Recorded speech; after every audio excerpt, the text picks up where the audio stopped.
Okay, here's the scene. You're with a prospect. You've just told them all about your product, your service, your offer, your brilliance, and how you can help them, what the result is. And then all of a sudden, you start stumbling and stopping, and maybe there's a moment when you're not even talking because you just froze.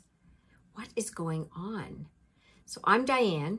This is 2 Minute Tuesday, and we're talking about sales transitions. I call that piece where a lot of people struggle and where people tend to kind of give sales a bad rap, because that part is when they feel like they have to be salesy, pushy, throw the product, throw the money part out there, all of that stuff. But if you are authentic in what you're doing, the first half, you were authentic. You were talking to them about how you can help and what you can do and what your service does. So why not continue to be authentic?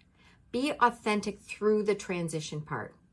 That transition part might seem like such a huge gap to overcome. It's this mountain that you have to climb.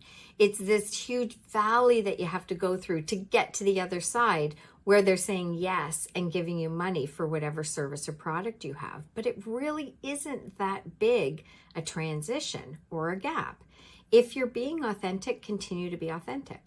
There's a way for you to say what you're doing, how you're providing a solution and giving a result, and then easily transition into talking about what it looks like to work with you, what this means to you. I'd love to work with you. Here's what that looks like. So let me tell you what it looks like to work with me. Here's the next step for us.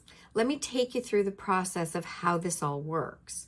Any of those can be the process of the transition.